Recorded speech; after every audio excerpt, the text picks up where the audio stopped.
Eu acho que o financiamento público, desse fundo de 2 bilhões a que você se refere, ruim como seja, é melhor, custa menos para o país do que o potencial de corrupção e de decisões erradas que se tomam pelas motivações erradas do financiamento privado.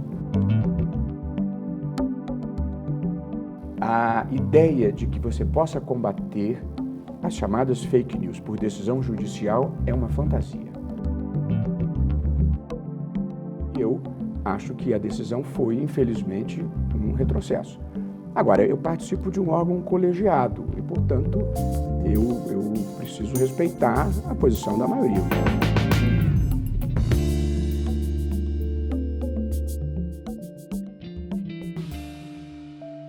Olá, estamos aqui no estúdio da Folha e do UOL em Brasília. Eu sou Leandro Colom da Folha, ao meu lado Felipe Amorim do UOL. O nosso convidado é o ministro Luiz Roberto Barroso do Supremo Tribunal Federal. Ministro, obrigado pelo convite, seja bem-vindo. Prazer estar aqui com vocês. Ministro, vamos começar falando sobre o julgamento da segunda instância, que talvez seja o ponto mais importante deste ano no Supremo. O Supremo revogou, né, o precedente de prisão em segunda instância para condenados em segunda instância.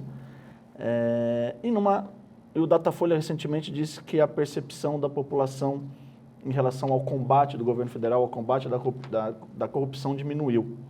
O ministro Moro, numa recente entrevista à Folha, diz que essa decisão da segunda instância contribuiu, foi o principal motivo para que a população tenha essa percepção de que não há combate à corrupção no Brasil. O senhor concorda? O senhor acha que a decisão que a Corte tomou aumentou essa percepção em relação à corrupção no país? Porque soltou condenados, ele fala isso, porque soltou condenados em segunda instância. Bom, como é público e notório, eu fui voto vencido nessa questão da segunda instância. Mais do que isso, eu tinha sido um dos articuladores, junto com o ministro Teori Zavascki, lá em 2016, para a mudança dessa jurisprudência. Como se sabe, sempre foi possível a prisão depois da segunda instância no Brasil. Na verdade, pela maior parte do período republicano, era possível a prisão depois da condenação em primeira instância. Até que, em 2009, o Supremo muda esse entendimento, coincidentemente num momento da vida brasileira em que o direito penal havia começado a chegar no andar de cima e deixar de ser um direito penal feito apenas para pegar menino pobre com 100 gramas de maconha na periferia. Aí o Supremo muda, infelizmente, o seu entendimento e diz: não pode executar a condenação criminal antes do trânsito em julgado. As consequências foram devastadoras, porque incentivou uma litigância procrastinatória em matéria penal feita para não deixar os processos acabarem, o que fomentou, a meu ver, a impunidade, mais do que a sensação de impunidade, fomentou a impunidade mesmo, com casos que prescreviam ou que nunca terminavam, e isso fazia muito mal à justiça do país. E aí, em 2016, o Supremo muda e diz: pode executar a condenação criminal depois do segundo grau. Mudou o cenário da persecução penal no Brasil, sobretudo na persecução da criminalidade do colarinho branco à frente à corrupção ativa, corrupção passiva, peculato, que é desvio de dinheiro, lavagem de dinheiro, que era uma criminalidade não alcançada pelo direito penal, de uma maneira geral, por razões ideológicas, estruturais da justiça brasileira. E aí, com o risco real da punição, você produz duas consequências muito importantes. A primeira é relativa ao principal papel do direito penal, que é funcionar com o que a gente chama de prevenção geral. As pessoas não delinquirem pelo temor de serem efetivamente punidas. Em segundo lugar, estimulou as colaborações premiadas. O risco real da punição fez com que as pessoas procurassem, muitas vezes espontaneamente, o poder público para narrar malfeitos, coisas erradas e, sobretudo, no caso de corrupção e lavagem de dinheiro, se você não tem alguém do esquema, do lado de dentro, para contar o que foi feito, qual foi a trajetória do dinheiro, onde é que ele foi lavado e onde é que ele foi parar, é muito difícil você chegar lá. Portanto, a mudança e a possibilidade da execução estimulou colaborações premiadas que facilitaram o julgamento e a condenação de pessoas que viviam de desviar dinheiro público. De modo que eu acho que a decisão foi, infelizmente, um retrocesso. Agora, eu participo de um órgão colegiado e, portanto, eu preciso respeitar a posição da maioria. Eu lamento sentidamente, mas na vida a gente tem que saber ganhar e tem que saber perder. Mas eu acho que esta decisão fez com que nós fugíssemos do padrão mundial de justiça criminal, damos incentivo a determinados comportamentos antissociais e frustramos uma demanda legítima da sociedade brasileira pelo fim da impunidade de quem desvia dinheiro público. De modo que eu lamento, mas eu respeito. Agora, essa mesma pesquisa do Datafolha diz que a maioria da população apoiou a saída do presidente Lula, a soltura do presidente Lula após a decisão do Supremo. Como é que você vê isso, essa questão envolvendo o ex-presidente Lula? Olha, eu não participei de nenhum dos julgamentos criminais do presidente Lula, de modo que eu não conheço os processos, eu não tenho uma opinião própria sobre a justiça ou não justiça da condenação dele. O sujeito que vira juiz, ele se torna um árbitro imparcial da realidade, mas eu só julgo nos autos. Portanto, acho que esses são sentimentos sociais legítimos, visões políticas, mas a mim não me cabe analisar isso. Além da decisão da segunda instância, o Supremo esse ano também julgou outros temas sensíveis em relação ao processo de corrupção, né? Como a questão da competência da Justiça Eleitoral, a questão da ordem das alegações finais. E como o senhor avalia a atuação do Supremo nessa questão do combate à corrupção, né? Porque foram fixados teses importantes, né? E no caso das alegações, pegando carona aqui no Felipe, alguns processos, algumas ações penais têm sido suspensas, têm sido anuladas por causa da decisão do Supremo. O Supremo termina o ano, na sua opinião, colaborando para que haja uma percepção de falta de combate à corrupção no país? Olha, eu também fui voto vencido, tanto na questão das alegações finais, quanto na questão da mudança de competência para a Justiça Eleitoral, decisões que eu lamento, porque, a meu ver, não eram juridicamente corretas, nem correspondiam aos legítimos sentimentos da sociedade. Mas, de novo, a gente na vida tem que saber ganhar e tem que saber perder. Observação que eu faria, que eu considero importante, o Brasil vive um momento de transição. Há uma velha ordem sendo empurrada para a margem da história. Uma velha ordem em que era legítima a apropriação privada do Estado e o desvio rotineiro de dinheiro público. Essa ordem está sendo empurrada para a margem da história, mas ela ainda é poderosa e está presente em muitos ambientes, porque as coisas erradas se naturalizaram de uma tal forma no Brasil que as pessoas nem percebem que elas são coisas erradas. E há uma nova ordem querendo nascer, com a criação de instituições políticas e econômicas verdadeiramente inclusivas, uma nova ordem em que a sociedade deixou de aceitar o inaceitável. Nós estamos justamente neste processo de transição. A velha ordem ainda tem muita força política e tem representantes em muitas partes da vida institucional brasileira, mas acho que esse é um processo histórico de transformação e de mudanças de paradigma. Portanto, quando você está mudando de uma velha ordem para uma nova ordem, você precisa ter um pouco de paciência, porque a história tem o seu próprio tempo. De modo que, às vezes, eu até me aborreço, mas dificilmente eu me desespero, porque acho que a história está caminhando na direção certa. Há uma passagem famosa do Gramsci, conhecida, em que ele diz: o velho está morrendo e o novo ainda não nasceu, mas há um complemento nessa frase que às vezes passa despercebido, quando ele diz: entre a morte do velho e o nascimento do novo, surge uma grande variedade de situações mórbidas. Os processos de transição não são lineares, mas esse trem já saiu da estação.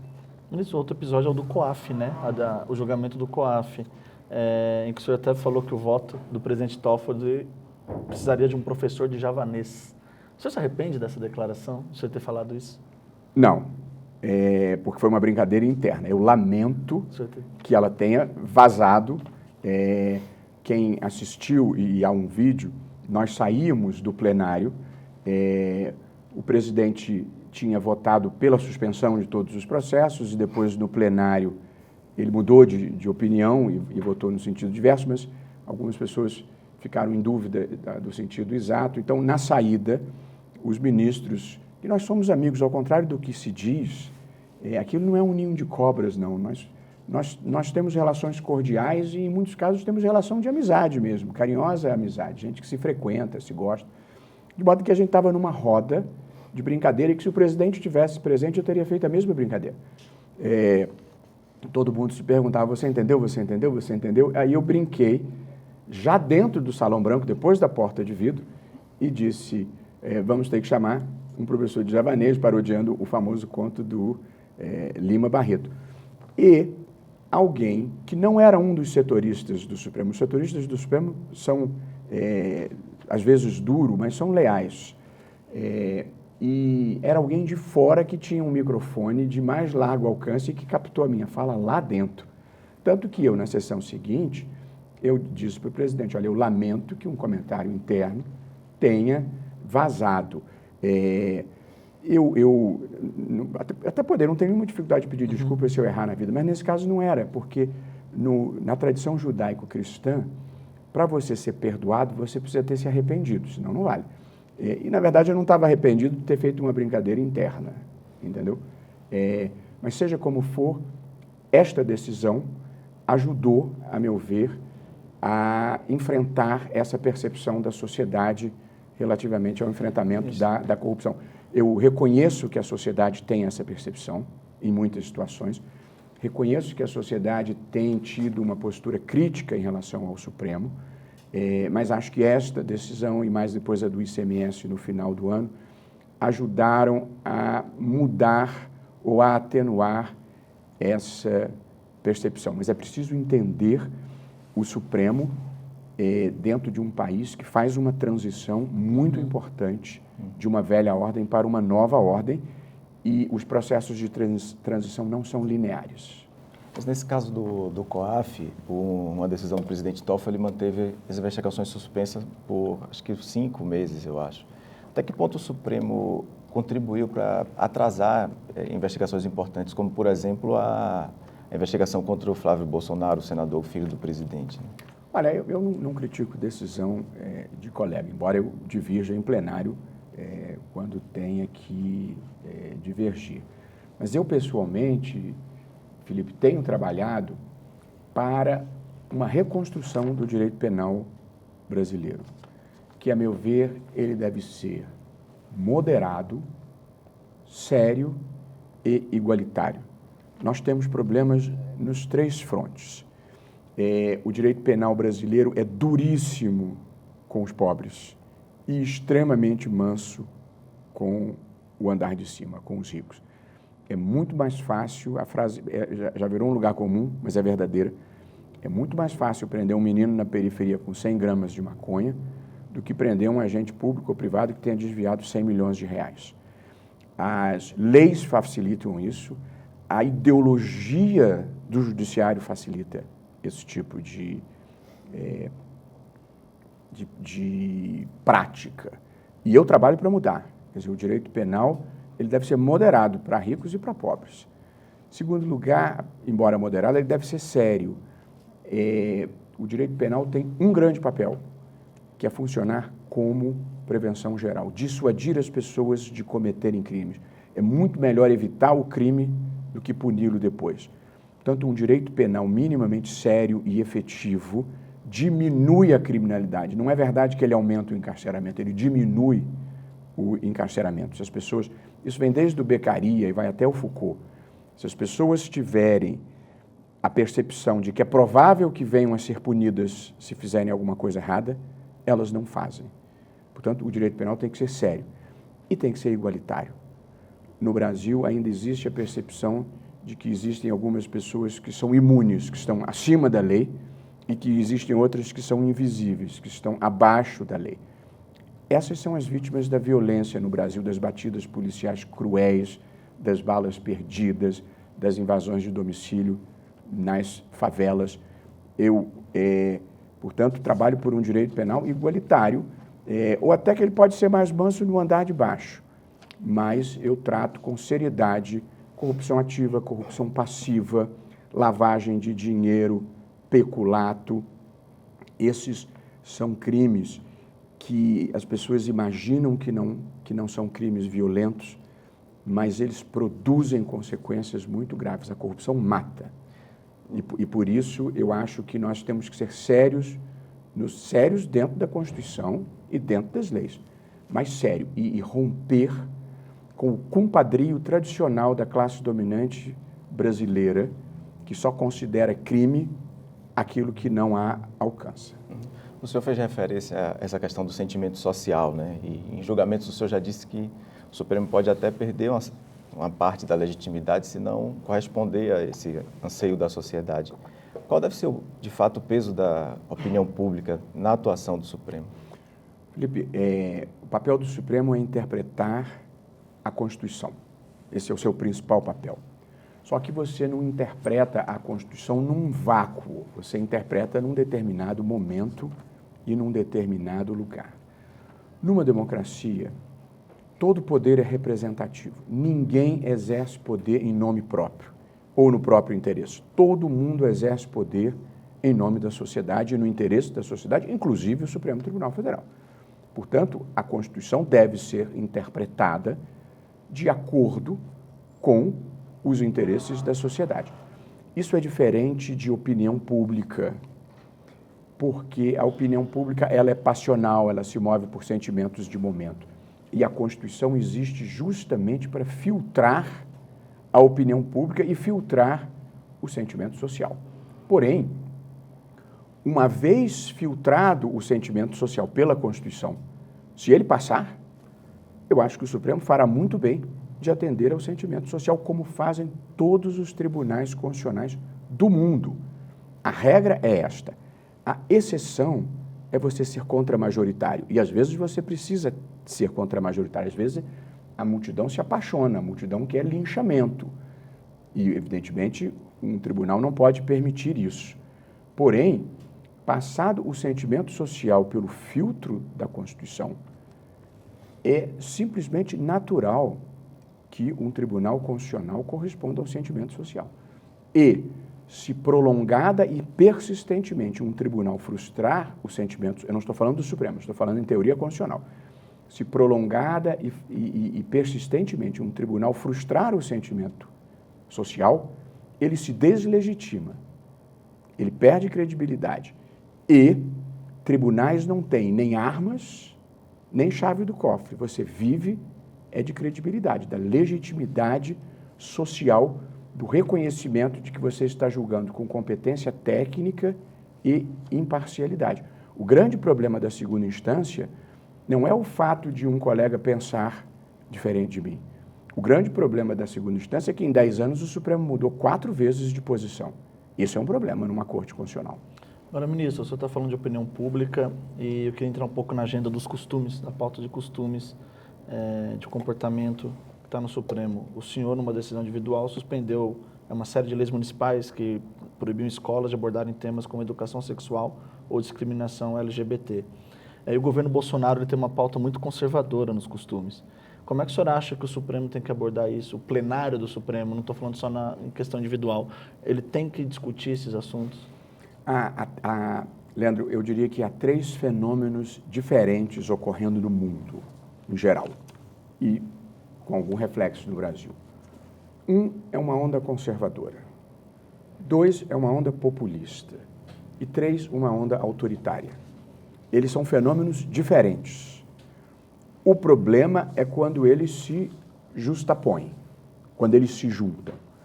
E aí você tem precedentes recentes e perigosos que levam a uma certa crise da democracia no mundo.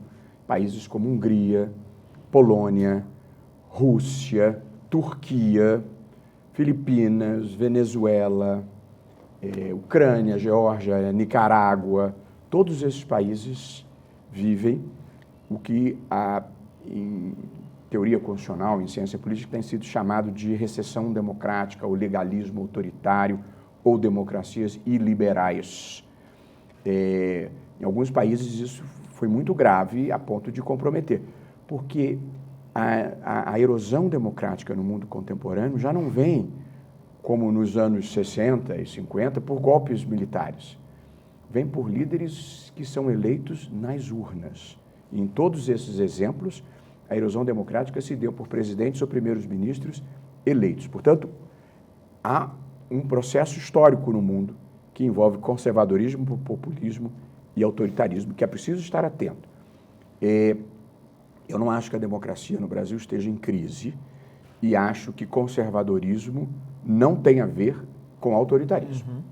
Portanto, numa democracia, há espaço para liberais, para progressistas e para conservadores. Mas como que o Supremo O limite é a Constituição. Tá. Eu, por exemplo, ontem suspendi um decreto nessa linha de costumes presidencial que, de certa forma, mutilava e esvaziava completamente o CONANDA, que é o conselho que cuida de questões de criança e adolescência, mudando o critério de escolha dos representantes da sociedade civil, exonerando os que estavam lá, limitando o número de reuniões, dizendo que não pagava mais a passagem de quem vinha para reuniões, quer dizer, um esvaziamento de uma participação da sociedade civil num caso em que a Constituição impõe. Portanto, o limite do conservadorismo é o que dispõe a Constituição. E a Constituição defende a liberdade de expressão, a liberdade de cátedra, a liberdade de informação, a liberdade de ensinar e a liberdade de aprender. E, portanto, eu considero um dos grandes equívocos do debate público brasileiro achar que o problema da educação básica no Brasil é escola sem partido, ideologia de gênero ou saber se 64 foi golpe ou não foi golpe. Os problemas não são esses. Eu até gostaria de falar disso um pouco mais à frente. Portanto, a agenda conservadora é legítima numa democracia. O limite é o que estabelece a Constituição. Como o senhor situaria o Brasil dentro dessa análise sobre a erosão democrática que o senhor citou agora? O país vive isso? Acho que o Brasil vive dos três fenômenos. Acho que o Brasil vive certamente um momento conservador. Acho que no mundo inteiro, vale para os Estados Unidos, para o Reino Unido e para o Brasil, a política incorporou um componente populista. Acho que nós não vivemos uma onda autoritária. Acho que as instituições estão funcionando, o Congresso já rejeitou medidas provisórias do presidente, o Supremo já declarou inconstitucionais decisões do presidente. As instituições brasileiras, elas são sólidas. Porém, eu acho que o papel de uma Suprema Corte é estar atento, porque a desconstrução democrática no mundo contemporâneo, como eu disse, já não vem mais por golpes, ela vem pela retirada de alguns tijolos que compõem os pilares da democracia. Se você olhar a experiência mundial, aí é concentração de poderes no executivo, esvaziamento da oposição, cerceamento da liberdade de expressão. Portanto, eu, como um juiz constitucional, presto muita atenção a todos esses elementos. Nós somos guardiães da democracia brasileira e acho que este é um papel que o Supremo cumpre bem. Aliás, para falar bem do Supremo, eu divirjo muito de posições do Supremo no exercício da sua competência criminal, que eu, de resto, acho que ele nem deveria ter na extensão que tem. Mas o Supremo é um tribunal relativamente coeso, bom, progressista nas questões que dizem respeito a direitos fundamentais. Proteção de mulheres, gays, negros, transgêneros, comunidades indígenas. Esses grupos vulneráveis têm tido no Supremo um parceiro valioso. Ministro, vamos falar um pouco de eleições. O senhor vai estar à frente do TSE nas próximas eleições municipais. Eu acho um grande desafio da Justiça Eleitoral tem sido, e foi nas últimas eleições de 2018, o combate às fake news. Como é que o senhor está trabalhando? O senhor tem alguma estratégia, algum plano? O senhor já vem discutindo isso, que a gente sabe internamente, mas como presidente do tribunal nas eleições municipais, a sensação que a gente tem é que o TSE não está preparado para isso, a Justiça Eleitoral no país não está preparada para isso. Acho que o TSE está tão preparado quanto qualquer instituição no mundo hoje está preparado para este fenômeno. Quer dizer, a internet é o centro de gravidade da terceira revolução industrial. A primeira grande revolução industrial foi a do vapor, a segunda foi a da eletricidade, e nós vivemos a terceira revolução industrial, que é esta interligação da rede mundial de computadores e o impacto que isso produziu, e já estamos iniciando a 4ª revolução industrial, que é a soma da tecnologia da informação com a biotecnologia. Se der tempo, eu até gostaria de falar um pouco sobre isso. Portanto, a internet, Leandro, ela trouxe uma expectativa positiva. Ela trouxe muitas coisas boas. E trouxe uma expectativa positiva de que ela poderia ser uma ágora grega, o grande espaço público do debate de ideias no mundo.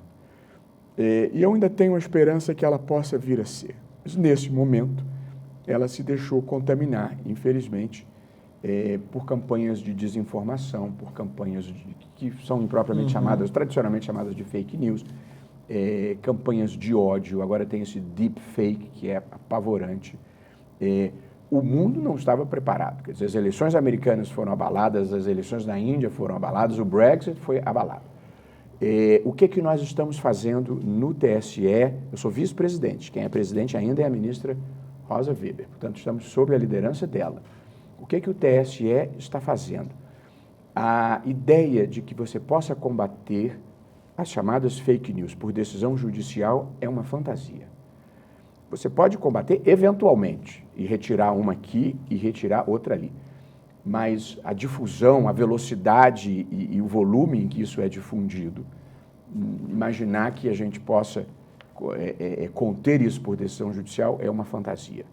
É como aparar vento. Não vamos conseguir. E, portanto, eu não gostaria de criar esta ilusão. O que nós estamos fazendo?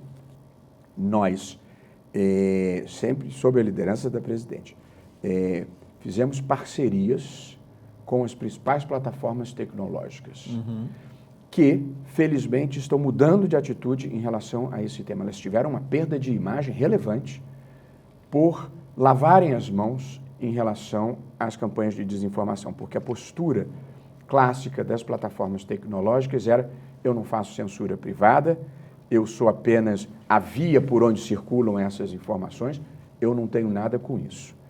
E acho que isto criou, em muitas partes do mundo, um problema de imagem. O próprio Facebook teve que ir se explicar no Congresso americano. Houve, felizmente, uma mudança de atitude das plataformas.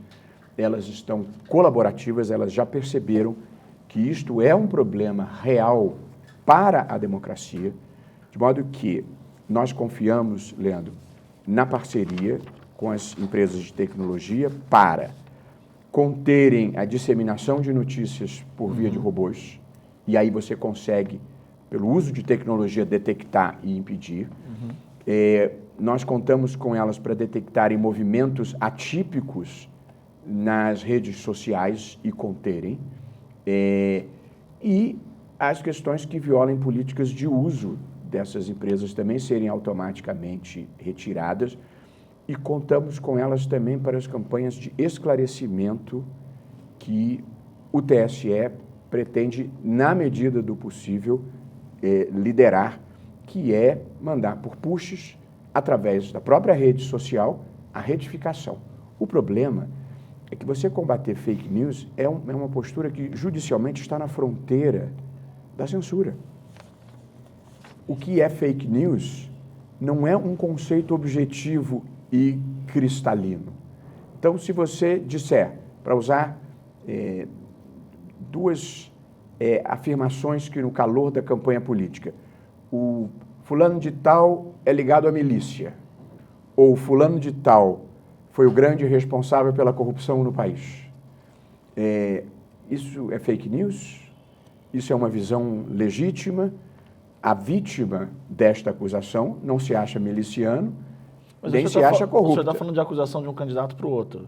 Ou circulam na rede social isso. gente que diz fulano é corrupto, fulano é miliciano. Mas sites falsos de notícias são os que mais influenciam nas eleições. Eu dei o exemplo de duas acusações graves que geraria o debate sobre ser censura ou não ser censura, retirar isso. Eu provavelmente acharia que é censura. Portanto, eu acho que essa é uma informação que tem que circular e a sociedade é que tem que separar o joio do trigo. Agora, ministro, além dessa questão de uma informação pontual sobre o candidato A ou B, O TSE, inclusive, tem ações de investigação judicial que apuram a suspeita de ter sido montada uma estrutura de disparo em massa de mensagem, e possivelmente com esse conteúdo de desinformação. Foi até uma revelação da Folha durante a campanha de 2018. O TSE está preparado, a Justiça Eleitoral está preparada para punir campanhas que tenham feito esse tipo de uso irregulado da Dá para evitar isso nas eleições municipais? Evitar só por via tecnológica, para falar francamente, salvo exceções. Punir, certamente. Eu acho que se houver prova cabal, objetiva, de que houve este tipo de campanha de difusão de informação falsa deliberadamente bancada pelo partido ou pelo candidato, eu acho que não só pode, como tem que punir. Acho sim. Mas, ministro, o senhor é o relator da... A prova não é fácil, no entanto, porque muitas vezes isso vem de fora do país, inclusive. O senhor é o relator da chamada candidatura avulsa, né? Daquela discussão dos candidatos e políticos sem partido, para as pessoas entenderem do que se trata. Como é que o senhor vê essa situação? Isso não pode aumentar a rejeição à política? Mais candidatos, sem partidos? Como tratar isso? A gente não está ali no limite de uma discussão de que qualquer um pode ser candidato? Os partidos não eram, embora a gente sabe que são vários partidos, um exagero de partidos no país, não era melhor regulamentar isso, em vez de permitir que candidatos saiam sem legenda? Esse é um tema muito importante. Eu considero que a reforma política é o capítulo mais importante da vida brasileira olhando para o futuro. E a candidatura avulsa é um tópico menor, bem menor, dentro da reforma política. O que aconteceu? Há um caso concreto no Supremo.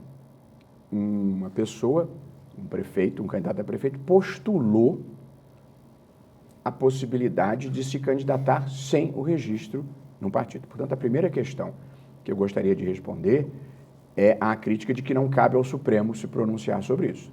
Se eu tenho um caso concreto, eu preciso me pronunciar sobre isso. E eu preciso analisar se é legítima ou não a postulação de ter uma candidatura sem registro em partido político. Portanto, eu queria afastar esta primeira crítica. E aí vem a discussão. A Constituição proíbe ou não proíbe a candidatura avulsa. O que eu fiz foi propor a repercussão geral, que significa dizer que essa matéria vai ser debatida pelo Supremo. E a maioria do Supremo entendeu que essa era uma questão importante. E aí, Leandro, eu convoquei uma audiência pública. Ouvi todos os partidos políticos, ouvi a Câmara, ouvi o Senado, ouvi o movimento social e ouvi professores de ciência política. Formamos uma massa crítica de informações e agora é preciso responder 3 perguntas. Primeiro, cabe ou não ao Supremo deliberar sobre a existência ou não de candidatura avulsa? Eu posso dizer, a legislação não prevê expressamente, essa é uma matéria para o Congresso. Essa é uma possibilidade. Superada essa questão, supondo que eu e os demais imaginemos que o Supremo possa avançar nessa questão, é preciso discutir se ela é positiva à luz dos valores da Constituição ou se ela é negativa à luz dos valores da Constituição. E aí você tem 2 posições. A posição favorável é candidaturas avulsas que são praticadas na quase totalidade das democracias do mundo, põem um certo tipo de pressão sobre os partidos políticos que os obrigam a se democratizarem. Essa é a visão de quem é a favor. A visão negativa: as candidaturas avulsas vão personalizar as eleições e vão desinstitucionalizar os partidos, e a democracia deve ter instituições que funcionem como filtros entre a vontade popular e o poder político. São 2 visões diferentes de mundo. Acho que o debate foi muito bom. Numa democracia, nenhum tema é tabu. Tudo deve ser discutido à luz do dia. Mas, como disse, esse é um problema menor. Não é esse o problema. O problema do sistema político brasileiro é que ele é caro demais, tem baixa representatividade e dificulta a governabilidade. O sistema eleitoral para a Câmara dos Deputados é um sistema de voto proporcional em lista aberta. Este é o maior problema da democracia brasileira. E como o tema é um pouco árido, as pessoas se desinteressam dele. Portanto, eu vou tentar, em 2 parágrafos, mobilizar as pessoas para essa questão que eu considero vital. Fique à vontade. Primeiro parágrafo: por que o sistema é ruim? Porque no voto proporcional em lista aberta, o eleitor vota em quem ele quer. Essa é a parte boa. A parte ruim é que ele elege quem ele não sabe, porque ele vota no candidato, mas aquele voto vai para o partido. E os mais votados do partido é que entram. O voto do eleitor se perde no caminho. E menos de 5% dos eleitos, ou 5% mais ou menos, nas últimas eleições, se elegeram com votação própria. Todos se elegeram com esta transferência do voto dos outros para si.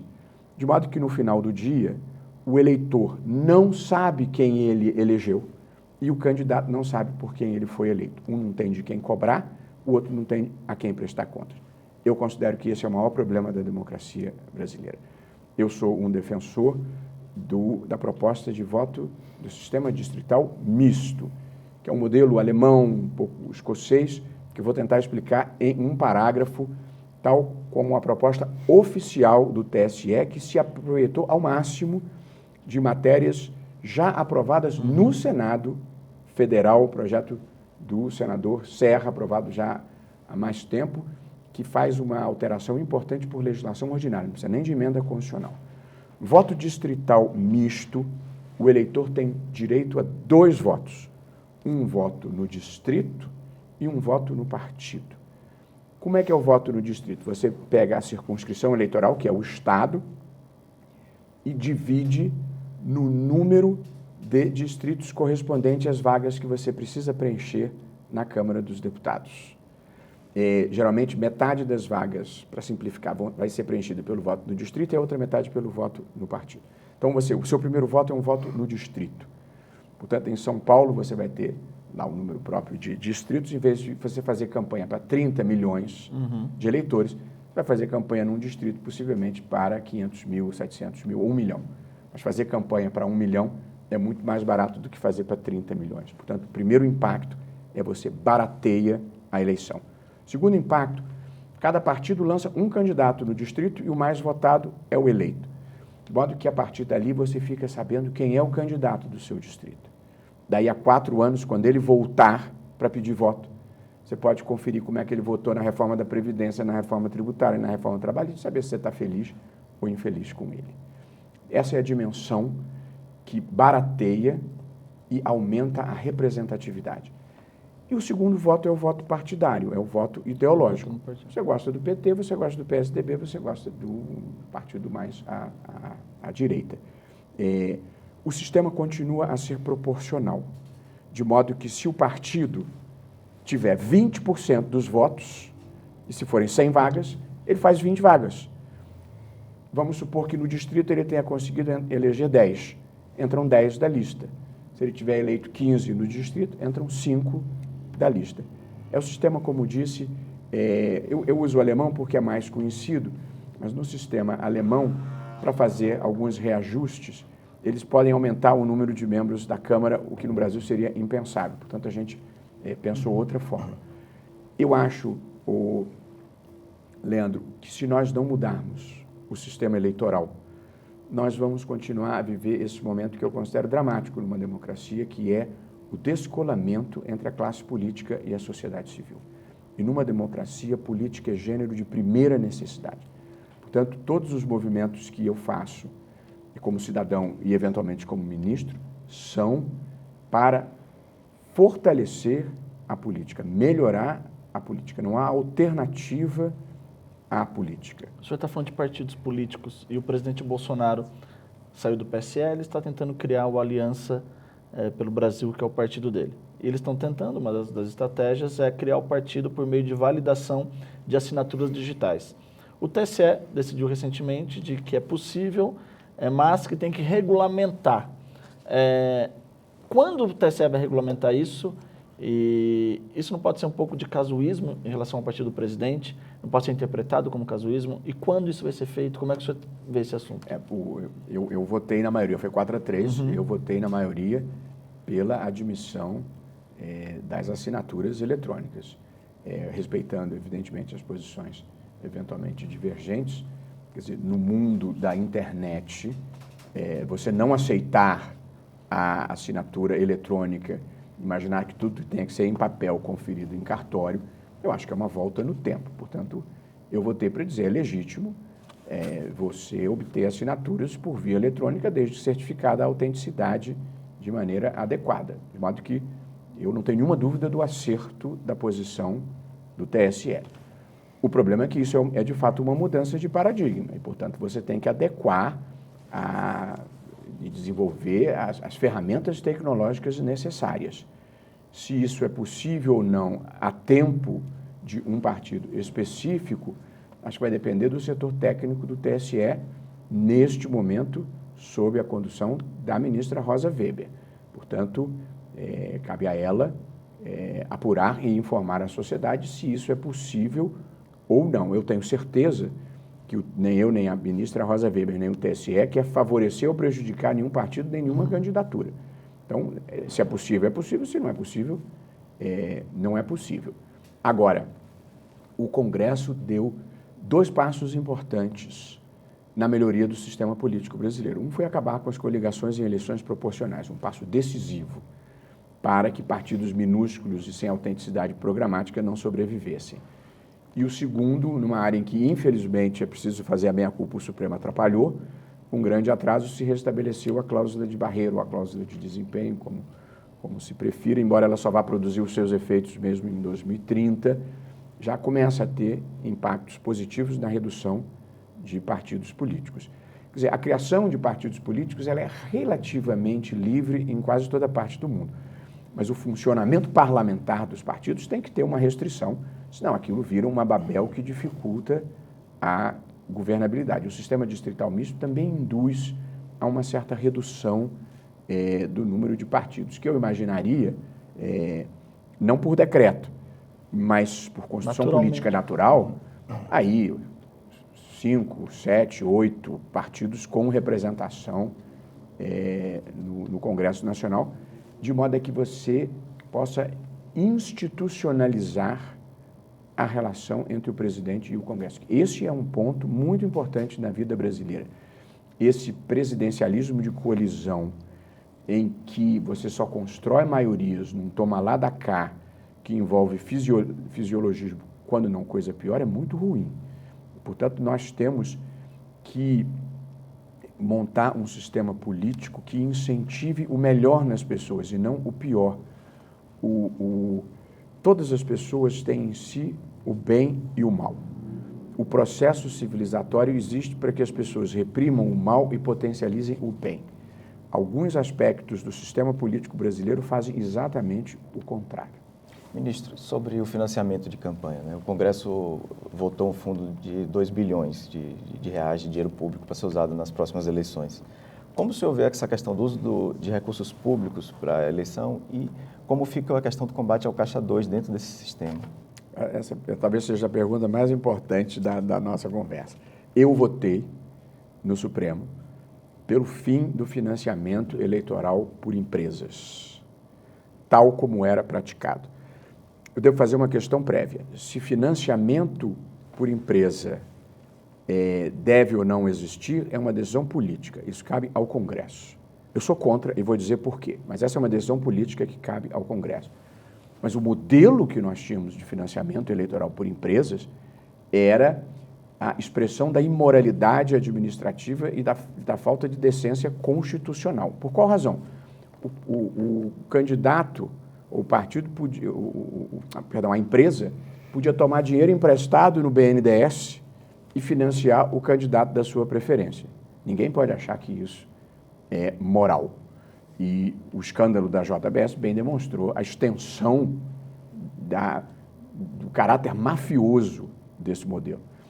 Em segundo lugar, a empresa podia apoiar os 3 candidatos, como aconteceu na eleição. O candidato apoiou, a empresa apoiou o candidato Aécio, a candidata Dilma e a candidata Marina. Se a empresa está apoiando os 3, evidentemente não está exercendo direito político para quem acha que a empresa tem direito político. Ou ela foi achacada, ou ela está comprando favores futuros. Qualquer uma das 2 hipóteses é péssima. E, em terceiro lugar, não havia nenhuma restrição a que a empresa que financiou a campanha depois fosse contratada diretamente pela administração pública, de modo que o favor privado, que foi a campanha, a doação para a campanha, era paga com o dinheiro público do contrato administrativo. O modelo era uma indecência e, portanto, era preciso derrubá-lo. Aliás, uma indecência que nos trouxe a este quadro de corrupção estrutural, sistêmica e institucionalizada que campeia no Brasil, sobre a qual a gente não falou, mas devia ter falado. Portanto, era preciso derrubar aquele modelo. E eu circulo pelo Brasil, eu falo em toda parte, em instituições acadêmicas, instituições empresariais, instituições de trabalhadores, e quando você vai em eventos de empresas, e eu estive num especificamente, não vou mencionar o nome, num banco, os dirigentes me disseram que foi a melhor coisa que aconteceu, porque quando chegavam as eleições nós éramos achacados para doar dinheiro. E sociedade anônima não pode doar dinheiro fazendo liberalidade. Se você está doando dinheiro, você tem que ter uma contrapartida para o seu acionista. Portanto, você corrompe o processo eleitoral com a troca de favores. Política tem que ser um exercício de cidadania e não de dinheiro. Eu não sou ingênuo de achar que o dinheiro não tem algum papel, mas a gente não deve potencializar esse papel do dinheiro. Eu acho que o financiamento público, desse fundo de 2 bilhões a que você se refere, ruim como seja, é melhor, custa menos para o país do que o potencial de corrupção e de decisões erradas que se tomam pelas motivações erradas do financiamento privado. Mas eu sou a favor mesmo do financiamento privado pela cidadania. Os partidos vão ter que encontrar um mecanismo de mobilizar a cidadania a participar. E, portanto, é o cidadão que tem que dar esse partido que eu quero que ganhe, eu vou dar a minha contribuição para esse partido. Portanto, eu sou a favor do financiamento privado por pessoas físicas, com a mobilização da cidadania, crowdfunding, usa a internet, usa os meios de comunicação e vai buscar dinheiro. Nós temos no Brasil essa mentalidade difícil de mudar, que nós temos que mudar, que é o oficialismo, a onipresença do Estado em todas as dimensões. E, portanto, o sindicato ele não quer conquistar o empregador, o empregado ele quer conquistar o Estado para impor a contribuição sindical compulsória. O empresário, em muitos espaços, ele não quer conquistar o consumidor, ele quer conquistar o Estado para ter o financiamento público e a reserva de mercado. E a política também quer conquistar o Estado para financiamento público. A política tem que conquistar o cidadão, o empresário tem que conquistar o consumidor e o sindicato tem que conquistar o empregado. Tem que acabar com essa história de todo mundo que quer conquistar o Estado.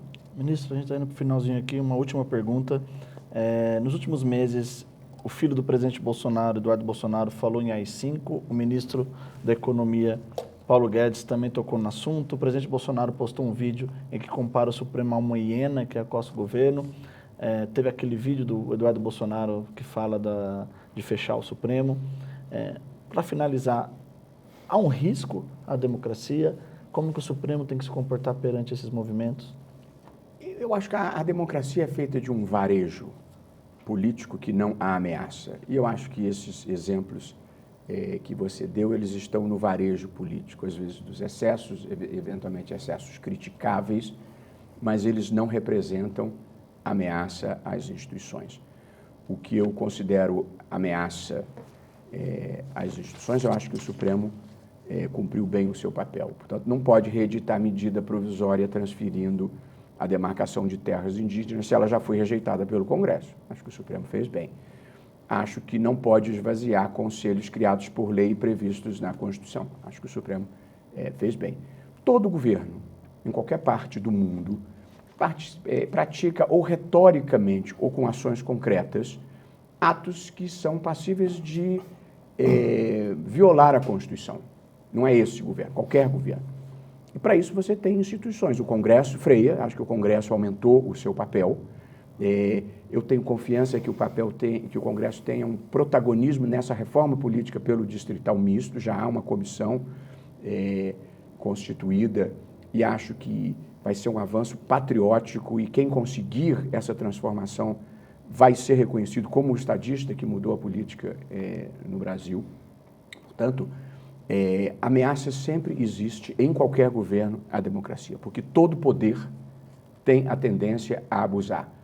Para isso você tem instituições, e acho que as instituições brasileiras vêm funcionando bem. Acho que nós temos que estar atentos, porque o mundo enfrenta esta onda autoritária a que eu me referi, concentradora de poderes, cerceadora da imprensa, cerceadora da oposição, mudanças de regras eleitorais, Portanto, acho que a proteção de direitos fundamentais e a proteção das regras da democracia, esse papel o Supremo não pode abdicar, acho que cumpre bem e acho que vem cumprindo, contendo os excessos desse governo, como conteve o dos governos anteriores. De modo que eu não vejo um risco democrático, porque acho que as instituições estão funcionando bem. Agora, bobagem faz parte da democracia. O senhor disse que o Brasil vive essa transição entre o velho e o novo, né? E a eleição do presidente Bolsonaro, por alguns analistas, é apontado como uma resposta ao que chamam de velha política, né? Como o senhor vê esse primeiro ano do governo Bolsonaro? Eu não uso muito a expressão velha política, eu gosto de usar velha ordem e nova ordem para identificar esta reação da sociedade brasileira que deixou de aceitar o inaceitável. A minha visão positiva e construtiva do Brasil não tem nada a ver com presidente, partido, ideologias, tem a ver com uma sociedade que se tornou mais mobilizada, mais consciente e mais exigente e deixou de aceitar o inaceitável, que era a apropriação privada do Estado e o desvio naturalizado de dinheiros públicos. Eu quero dizer que isso era considerado natural. Eu tive inquéritos nas minhas mãos e outros colegas em que os agentes públicos relevantes eram sócios do Brasil, ou donos do Brasil, eles tinham participação em todos os contratos, para si ou para os partidos. Esta era a cultura brasileira de apropriação privada do Estado, uma indecência que foi naturalizada no Brasil. E é muito difícil enfrentar essas forças. E quem leu os jornais essa semana, na Paraíba, em Alagoas e no Pará, o mesmo fenômeno de apropriação privada do Estado. Portanto, o enfrentamento da mentalidade, o agente público é um gestor de coisa dos outros. Ele não é dono nem sócio, ele não tem o direito de se apropriar daquilo. Mas eu preciso dizer que muita gente tem raiva de mim que digo isso, porque eles acham que isso é natural. Portanto, desnaturalizar a criminalidade, isso é corrupção, bola, desonestidade é feio, como mamãe e papai ensinavam para a gente. A honestidade não pode ser um artigo de luxo. Honestidade tem que ser como água que flui por toda parte. Isso não é moralismo, nem punitivismo, isso é senso mínimo de justiça e de decência política. Portanto, eu acho que a desnaturalização das coisas erradas, Leandro, é o processo tormentoso que nós estamos passando. Mas há ainda uma quantidade expressiva de lideranças no Brasil que acham que isso é natural e de gente que só sabe viver com o dinheiro dos outros. Eles não conseguem reaprender a viver diferentemente. O enfrentamento da corrupção no Brasil tem muitos obstáculos. Você tem parte do pensamento progressista que acha que isso é uma nota de rodapé na história, que não é importante, parte do pensamento conservador que acha que corrupção ruim é dos outros, se for dos meus aliados não tem problema, e você tem os corruptos propriamente ditos. E aí você tem os que não querem ser punidos, o que eu consigo entender, é um sentimento humano natural, mas você tem um lote pior ainda no Brasil, muito poderoso, que é o dos que não querem ficar honestos nem daqui para frente. E o poder de mobilização dessas pessoas é muito grande. E eles vêm tentando capturar a narrativa do que aconteceu no Brasil. O que aconteceu no Brasil foi um quadro de corrupção estrutural, sistêmica e institucionalizada que mobilizou partidos, agentes do executivo, do legislativo, empresas privadas, um processo, eu diria, assustador de contaminação que nós estamos tentando enfrentar. Mas a corrupção reage. E hoje em dia há um arco de alianças que se formou contra o pacto de integridade que nós precisamos firmar no Brasil. Um pacto de integridade com duas regras muito simples. No espaço público, não desviar dinheiro e no espaço privado, não passar os outros para trás. Há agora uma tentativa de demonização, como aconteceu na Itália, dos juízes, dos promotores e dos policiais federais que enfrentaram esta corrupção sistêmica e institucionalizada brasileira. E este pacto,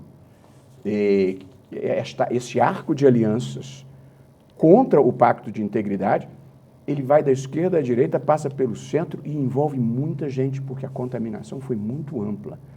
Portanto, eu disse, numa democracia tem espaço para liberais, progressistas, conservadores, mas não tem espaço para projetos desonestos de poder. A integridade vem antes da ideologia. Outro dia, alguém dizia, não, moralismo. Moralismo? Então desviar dinheiro é moral? E combater o desvio de dinheiro é moralismo? Nada de moralismo. Eu recentemente, num debate em que um debate judicial, em que eu revogava uma liminar dada por um caso de latrocínio, o sujeito roubou e matou. E aí alguém disse, não, mas isso é uma visão punitivista. Como? Isso é um senso mínimo de justiça, você prender quem matou alguém para roubar. Portanto, é preciso no Brasil retomar o sentido das palavras. A honestidade é bom. Ser decente, ser correto, não é ser moralista, é dizer que você não pode legitimamente nem desviar dinheiro, nem passar os outros para trás. A Revolução Brasileira passa por um pacto de integridade. Não há como o Brasil furar o cerco da renda média e se tornar verdadeiramente desenvolvido com os padrões de ética pública e de ética privada que se praticavam aqui. Nós temos que elevar isso. O combate à corrupção não é a principal bandeira do país. A principal bandeira do país, a meu ver, é educação básica. Aí nós estamos errando muito. Essa tinha que ser a prioridade nacional. Em 1960, o Brasil tinha 2,5 vezes a renda da Coreia do Sul, segundo um estudo do professor Armínio Fraga. Hoje, o Brasil tem 1/3 da renda da Coreia do Sul. Portanto, a primeira coisa a fazer é reconhecer que nesses 60 anos nós erramos muito. E o capítulo que talvez nós mais tenhamos errado tenha sido o da educação básica. Essa tem que ser, a meu ver, a grande agenda brasileira. Ficamos para trás da Coreia por excesso de estatismo, excesso de reserva de mercado e apropriação privada do Estado, que são temas que nós já discutimos aqui na medida do possível. Ministro, muito obrigado pela presença, por ter aceitado o nosso convite. Terminamos aqui.